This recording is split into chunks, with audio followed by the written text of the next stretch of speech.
Sometimes ऐसा होता है कि रमज़ानुल मुबारक का महीना जब मुकम्मल हो जाता है और शवाल के महीने में हमें वापस अपनी रूटीन सेट करने में थोड़ा टाइम लग जाता है, क्योंकि क्या होता है कि दिन में हम खाना खा नहीं रहे होते, ना बनता है, रोज़ा होता है। तो इस वजह से क्या होता है कि हम या तो सुबह में हमारी सहरी होती है या शाम में अफ्तारी होती है। तो इस दौरान क्या होता है कि हमें थोड़ा सा हमारी जो डेली रूटीन होती है ना, वो थोड़ी चेंज हो जाती है और अगेन उसी रूटीन में सेट होना हमारे लिए थोड़ा डिफ़िकल्ट होता है। मैं किस तरह से अपनी रूटीन को ईद वाले फर्स्ट डे से ही सेट कर लेती हूँ, आज आपके साथ शेयर करूँगी। So let's get started. अस्सलाम वालेकुम माय यूट्यूब फैमिली, कैसे आप सब लोग? उम्मीद करती हूँ आप सब ठीक ठाक होंगे। अल्हम्दुलिल्लाह मैं भी बिल्कुल ठीक ठाक हूँ। तो यहाँ पे सबसे पहले अर्ली मॉर्निंग, तो सबसे पहले जो है ना, मेरी तमाम यूट्यूब फैमिली को बहुत बहुत ईद मुबारक। तो सबसे पहले नमाज़ पढ़ने के बाद क्या होता है, जैसे ही नमाज़ पढ़ के आते हैं हम ईद की, तो मैं फ़ौरन खाना रख देती हूँ बनने के लिए। आज फैमिली में थोड़ी सी जो है ना इशू हो गया था, तो वहाँ पे सबको जाना पड़ गया था, तो पीछे मैं घर पर थी, तो मैंने फटाफट से जो है ना खाना रेडी कर लिया था। तो मेरे वैसे भी यही होता है कि मैं जैसे ही सुबह बच्चों को स्कूल भेजती हूँ ना, तो मेरा पहला काम होता है कि खाना फ़ौरन रेडी कर लेना। बट रमज़ान में ये होता था कि मैं क्या करती थी कि 4 बजे के टाइम में अपने किचन में जाती थी और फिर मैं खाना रेडी करती थी। लेकिन आम डेज़ में बच्चों ने भी खाना होता है, दिन में हम सब ने खाना खाना होता है, तो मेरी कोशिश होती है कि सुबह 9 बजे ही सबसे पहले मैं अपने खाना बने रख दूँ।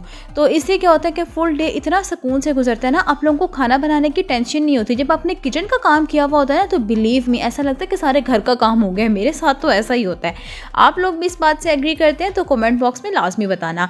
तो यहाँ पे जो है ना, आज मैं बना रही थी कोफ्तों का शोरबा। मुझे थोड़ी जल्दी थी, तो मैं हमेशा क्या करती हूँ, हर चीज़ जो है ना थोड़ी थोड़ी बना के फ्रीज़ कर देती हूँ। जैसे मैंने कोफ्ते जो है थोड़े से स्टीम किए हुए थे और उनको मैंने बॉक्सेस बना के ना, इस तरीके से 4 बॉक्सेस में बना के फ्रीज़ कर देती हूँ, ताकि जब भी कोई इमरजेंसी हो ना, तो मुझे हबड़ा दबड़ी ना पड़े, मैं फ़ौरन से निकालूँ और झटपट बना लूँ। तो फाइनली यहाँ पे मैंने कोफ्तों का शोरबा रेडी कर लिया था। शोरबे के साथ साथ जो है, क्योंकि हमारे घर में सब बहुत शौक़ से खाते हैं, तो मैंने वो फटाफट से बना लिया था। साथ में मैंने मटरों वाला पुलाव बना लिया था और साथ में खीर बनाई थी। और साथ साथ मेरी कोशिश होती है कि मैं अपने किचन को भी क्लीन करूँ। हमेशा आप लोग भी याद रखें, जब आप एक चीज़ बना रहे हैं ना, खाना बना रहे हैं, तो उस टाइम में आपने सिर्फ खाना नहीं बनाना, अपने पूरे किचन को देखना है। पूरे किचन का कंट्रोल आपके हाथ में, आपने हर चीज़ को मैनेज करना है उस टाइम में। ठीक है, ये नहीं करना कि 1 घंटा आपका किचन का है ना, तो 1 घंटे में सिर्फ खाना ही बनाना है। नॉट, आप लोगों ने उस घंटे के अंदर खाना भी बनाना है, आटा भी गूंदना है, किचन भी क्लीन करना है, चूल्हे की भी डीप क्लीनिंग करनी है, सिंक भी अच्छे से क्लीन करना है। तो इससे बहुत ज़्यादा टाइम बच जाता है। मैं हमेशा अपने किचन को 1 घंटा देती हूँ। आप यकीन करें, उस घंटे के अंदर मैंने आटा भी गूंदना होता है, मैंने रोटी भी पकानी होती है, मैंने हांडी भी बनानी होती है, अपना किचन भी क्लीन करना होता है। तो बहुत अच्छे से टाइम मैनेज हो जाता है, क्योंकि हमें बच्चों को भी देखना है, हम होम मेकर्स को, हमें खुद के ऊपर भी ध्यान देखना है, हमें बाकी घर को भी देखना है। अगर हम सारा टाइम किचन में ही लगे रहेंगे तो हमारे लिए बड़ी मुश्किल हो जाएगी, फिर हम खुद के लिए टाइम नहीं निकाल सकेंगे। तो फाइनली यहाँ मैं साथ साथ शोरबा बना रही थी, साथ साथ मैं अपने किचन की क्लीनिंग भी कर रही थी। तो यहाँ शोरबे में डालने के लिए मैंने फटाफट से आलू भी छील लिए थे। कि जैसे जैसे मसाले की भुनाई हो रही थी, मैं साथ साथ आलू कट कर रही थी, छील रही थी, और साथ साथ जो है ना, मैंने अपना किचन भी क्लीन कर रही थी। अच्छा, समटाइम्स क्या होता है, मुझे मेरी एक सब्सक्राइबर्स का मैसेज आया था, आप ही हमारे किचन में ना कॉकरोचेस बहुत ज़्यादा हो जाते हैं। तो मैंने ना एक चीज़ नोट किया, जब हम रात को अपने किचन क्लीन नहीं ना करके सोते, झूठे बर्तन जो होते हैं, गंदे बर्तन, वो इसी तरह सिंक में रख के सो जाते हैं, किचन हमारा साफ़ नहीं होता, शेल्फ़ के ऊपर हम कपड़ा लगा कर नहीं सोते, मतलब कि क्लीन करके नहीं सोते, तो मैंने देखा है कि तब जो है ना, कीड़े मकोड़े और छोटी छोटी चूंटियाँ हो गई और ये कॉकरोचेस हो गई, ये फिर आपके किचन में आते हैं। अगर तो डेली की आप एक हैबिट बना लेंगे ना अपनी, कि रात को सोने से पहले अपने अपना किचन अच्छे से क्लीन करना है, तो मेरे ख्याल से कभी भी आपके किचन में कॉकरोचेस नहीं आएंगे। ठीक है, आप लोग ना ये एक टिप लाजमी करना कि अपने रात को किचन को अच्छे से क्लीन करके सोएं। मैं हमेशा क्या करती हूँ, मैंने फ़िनाइल की गोलियाँ रखी हुई हैं, तो जब भी मुझे होता है ना कि रात को क्लीनिंग से पहले, मतलब किचन सारा क्लीन कर लेती हूँ, किचन बाइंड अप करना होता है, तो किचन की जो नाली होती है ना, उसके ऊपर वैसे तो जाली है, कोई कॉकरोच कोई छिपकली नहीं आती, बट मैं उसके अंदर 3 से 4 फ़िनाइल की गोलियाँ डाल देती हूँ। एक तो सस्ती भी है, और उससे क्या होता है कि एक तो स्मेल भी नहीं आती, जो नाली की गंदी सी स्मेल होती है वो बिल्कुल नहीं आती, और ईज़िली जो है ना पूरा किचन नीट एंड क्लीन रहता है, और किसी छिपकली, कॉकरोच, किसी भी चीज़ का डर नहीं होता।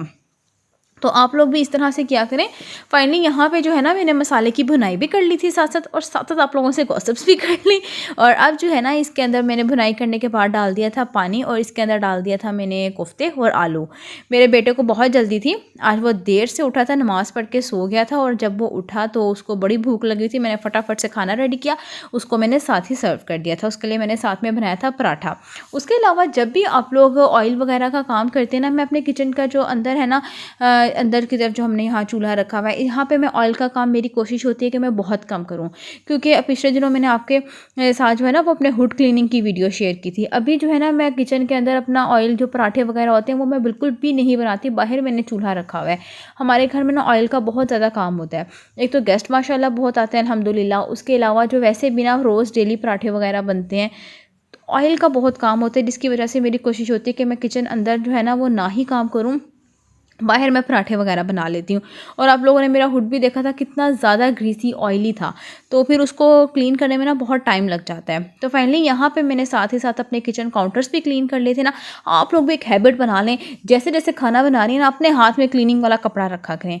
यकीन करें इतना जल्दी झटपट काम हो जाएगा ना, आपका किचन नीट एंड क्लीन हो जाएगा, फिर आपको खुद के लिए भी वक्त मिल जाएगा, बच्चों के लिए टाइम मिल जाएगा, अपना घर भी मैनेज हो जाएगा।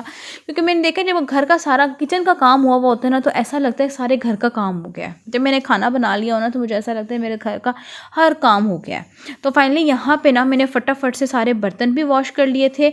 मैं खुद ही वॉश करती हूँ, कोई मेड शेड नहीं आती मेरे बर्तन वगैरह धोने के लिए। फटाफट से बर्तन धो लिए, और बर्तन धोने के बाद जो किचन के जो कपड़े होते हैं क्लीनिंग वाले, उसको कभी भी इग्नोर ना किया करें। उसको भी डेली रात को अच्छे से क्लीनिंग वाले जो कपड़े होते हैं उनको भी क्लीन करके, स्कॉच ब्राइट जो हम यूज़ कर रहे होते हैं बर्तन धोने के लिए, उसको भी अच्छे से क्लीन करके फिर सोया करें। उसके अलावा जी यहाँ पे ऐसे ही मतलब आम रूटीन में भी, अब तो ईद है, ईद के बाद भी अगर बच्चे स्कूल जाते हैं ना, तो मैं बच्चे आ जाते हैं ऑलमोस्ट 1 बजे स्कूल से आ जाते हैं, तो मैं 12 बजे तक रोटियां बना के हर चीज़ रख देती हूँ। और अभी तो यहाँ पे मैं बना रही थी अपने बेटे के लिए पराठा, उसको शोरबे के साथ पराठा बहुत पसंद है, तो उसके लिए मैंने ये पराठा बनाया था। और यहाँ पर आप तवे पर ऑयल देख सकते हैं, ये मेरे बेटे ने इतना सारा इसमें ऑयल डाल दिया कि मुझे कड़क पराठा खाना है, तो वो खुद से जो है ना उसने ऑयल डाला इसके ऊपर, और जो है ना उसका कड़क सा पराठा बनके तैयार हो गया था। तो बस ये थी कुछ टिप्स जिनको आप फॉलो करके ना अपनी लाइफ को थोड़ा इजी बना सकते हैं। तो यहाँ फाइनली पराठा भी बन गया था, बच्चे ने मेरे खाना भी खा लिया था अल्हम्दुलिल्लाह, सारा काम बहुत अच्छे से डन हो चुका था, किचन मेरा ऑलमोस्ट सिमट चुका था, तो खाना भी बन चुका था। ये थी आज की वीडियो। और फिर मैं चली गई थी जलाल सन्स पे, मुझे किचन के लिए थोड़ी सी चीज़ें लेनी थी, मतलब ब्रेड वगैरह रस थे, रात में गई थी तो ख़त्म हुई थी, तो मैंने कहा चलो सुबह में ले आऊँगी। तो यहाँ मैं चली गई थी, और ये थी आज की वीडियो। उम्मीद करती हूँ आप लोगों को अच्छी लगी होगी। अच्छी लगी तो वीडियो को लाइक कर देना, शेयर कर देना, चैनल को सब्सक्राइब कर देना। मिलती हूँ कल नेक्स्ट वीडियो में अगली वीडियो तक के लिए बाय बाय।